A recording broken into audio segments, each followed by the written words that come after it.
This is the Bush Whisperer coming at you from the beautiful penguin sanctuary. The different forms of meditation. And I'm going to look at it from a shamanic perspective. There is what is considered active meditation and passive meditation. And I think of active meditation as an active invocation, and passive meditation as an active evocation. Now, there are different groups of shaman that invoke evocative experiences, and that's quite an interesting concept.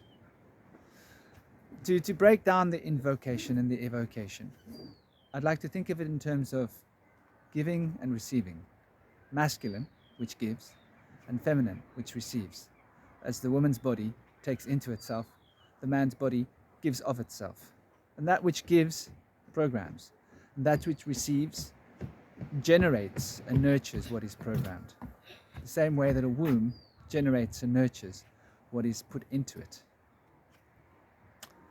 And the same can be said for the men, that they have information that they are giving out to the world.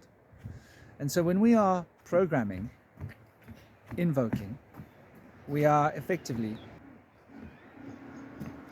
putting thoughts from the outside toward the inside in order to create a particular state of mind. This is the principle of yoga, the principle in the Vedas, which is called yoga, which is to yoke. And to evoke is coming from the word tan, which is inclusive. So tantric is an evocative experience. And yogic is an invocational perspective. Now, from the shamanic side of the meditative experience, there are effectively invocative forms of evocation. And the way that the shaman invokes evocative experience is through the rhythm of the drum.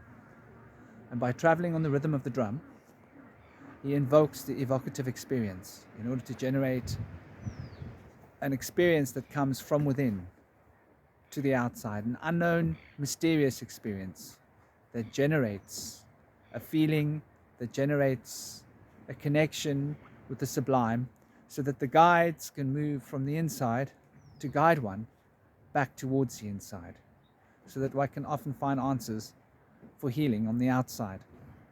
This is the shamanic direction of the invocative experience.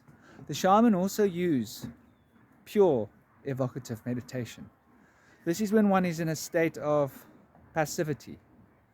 For the feminine is symbolized by a sphere or circle. The masculine is symbolized by a triangle or a lingam or a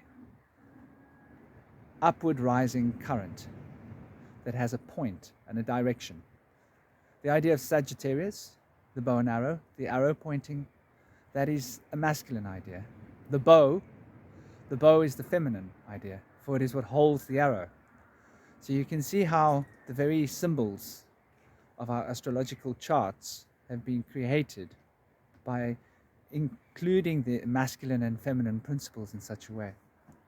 So when we are in a state of meditative passivity, this is going to the pure evocative state. And one just sits in total silence without any form. And this is why the shaman lives in the wilderness, in peace and in quiet, just allowing the impression of nature to be made upon oneself. For when one becomes silent and unformed, nature's impression becomes what drives the force of our expression from within us. And that is when the natural archetypes of nature start to speak to us. And these are the guides. This is the shamanic realization of how the parts of our body are constituencies of parts of nature.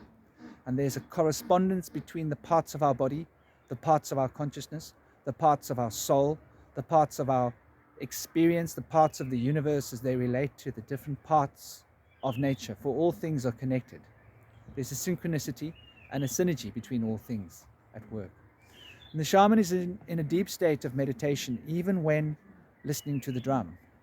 The shaman becomes very passive. The shaman just passively allows the rhythm to carry one like a boat down the stream, or like a leaf upon the wind. And this is the true gift of the shaman, the ability to meditate extremely deeply. And the deepest form of meditation can be gained by just allowing oneself to let go. And the symbol of continuity for letting go is rhythm. For rhythm very easily carries one. This is the beauty of the principle of rhythm. It's very easy to get lost in rhythm. And when we get lost in rhythm, we are traveling the road of the shaman. For the shaman finds truth and revelation in being lost in rhythm. For rhythm becomes the boat in which the shaman crosses the great ocean within. And this is the nature of true meditation, is to become silent, unformed, and to allow nature's information to move through us till it can connect with the deepest parts within us, so that there's a feedback loop. And we rebound from within ourselves with the information from the higher planes of consciousness. An insight into the nature of reality, an insight into healing, an insight into what potentials there are within us in terms of principalities and powers, and an insight into how we can help those around us in the community. For the shaman is moved by the people around. Shaman might be very, how could I put this? People that are moved by other people's experiences. They will look at the world very often. They will feel the pain of the world as if it's their own pain. In this way, the shaman feels connected to the people around. And the plights of the people become the plight of the shaman. It's almost a curse in a way. Because to see other people suffering, the shaman feels the suffering within one's own heart. Because the shaman feels the need to give back to the community. Because nature has given the shaman so much. Nature has healed the most incredible hurts that the shaman's experienced. Shaman are drawn to the shamanic path because of pain, because of suffering, because of trauma. In my personal case, it was because I drowned. And the ESP wasn't easy to live with as a child. And everybody thinks they'd love to have ESP. They'd love to have telepathy. They'd love to be able to see into the astral and into the etheric. They'd love to leave their bodies. They'd love to see the powers working around them and see miracles and all sorts of stuff happening, but it's actually very scary. And especially for children. And so shaman are normally called as children. So they've experienced a lot of the worst that nature has to give. And in my case, I was called a devil's kind, a devil's child. I wasn't allowed to play with other children because of ESP. And the adults were scared of me. So it's not easy for shaman. People think that being a shaman is fun and it's great and it's awesome and it's like, wow, it's so cool. Nobody realizes that the reason why shaman become shaman is because they have to delve into the meditative experience in order to learn to quell the fire of the ESP. It can become very, very upsetting. And one needs to learn to be able to turn one's mind into water so that one can flow with the experience and direct the experience. And this is the point of the rhythm. The rhythm gives the shaman that impetus to be able to meditate very deeply, to go into the most silent place within and experience the total stillness within. It is when a shaman is in the deepest state of dance that there's the deepest state of detachment and meditation. So meditation is really fundamentally important, but Westerners struggle to meditate. And when I'm speaking of meditation here, I'm speaking specifically of the passive meditation. The passive meditation, which is when one is entering into the silent, quiet zone within. And interestingly enough, it is the rhythm that is the fastest way to enter into that silent space. So for those of you that are practicing meditation, are interested in learning to really meditate deeply, you can take a page out of the shaman book, find rhythm, and meditate on the sound of the rhythm. And just become passive and allow the rhythm to carry one. And just become aware of the journey of the rhythm. And one will automatically find an inner silence. And the inner silence will, of its own accord, become a meditative state. For this is the path of the shaman. The shaman moves in such a way. They move into a state of inner quiet so that they can find themselves in the boat of life, traveling through the corridor of self towards the great expanse of the spirit. And in this journey, there is an experience of true connectivity, connection within oneself to nature. And when one feels connected to nature, that's when one feels a connection to all other beings. And then one feels a connection to one's community, and the suffering of another human being becomes, in a sense, the suffering of the shaman. This is why the shaman is moved to become a healer, because they've experienced some fear and pain and harshness in their lives that they wouldn't want other people to experience. Because of living in nature, and that's a big part of shamanism. People call themselves shaman. If they haven't lived in nature, I don't know whether you're a shaman or not, to be honest. To be a shaman, you've got to be connected to nature. You've got to love nature like you love yourself. You've got to look at a tree and fall in love with the tree. You've got to love the animals so much that it's like you're looking at your own family. And the thought of hurting an animal would be the most bizarre, insane thing to a shaman. They wouldn't want to hurt or harm a single creature, because those creatures are expressions of the divine. And the divine expresses from the inside in terms of the archetypes that relate to these creatures. So the true shaman is a philanthropist in a sense. Not a financial philanthropy necessarily, but philanthropy of the heart, of the spirit, the giving of the self, the giving of the heart. And compassion becomes the key that is what drives a shaman towards wanting to give back to the community, wanting to become a healer. It's the compassion that is the key to the healing.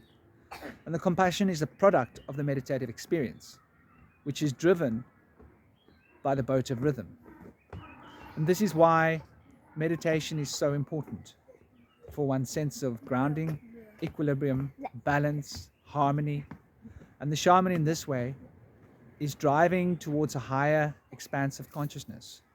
To find the truth within becomes the driving need within the shaman. Because the shaman realizes that the truth within is how the shaman is going to experience the higher levels of consciousness in order to generate the healing energies necessary, in order to be able to find a sense of meaning in this life. And that is the key to healing. For we get ill when we're out of tune with life's energy, when we're out of tune with life's consciousness, when we're out of tune with what life is trying to teach us. Life comes to show us something in the form of an illness, in the form of suffering, so that we can become aligned in a state of harmony. And this is the key to the shamanic process. So the shaman's path is the path of harmony, the path of finding that inner balance, the inner state of equilibrium. And this is true meditation. And people don't realize that shamanism is fundamentally about meditation.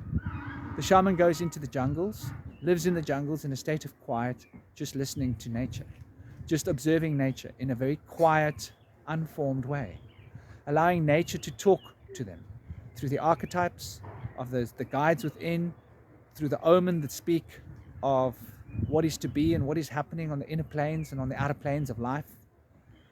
The shaman notices idiosyncrasies in nature that are expressed as idiosyncrasies of self. For the shaman doesn't necessarily draw distinctions between the self and nature.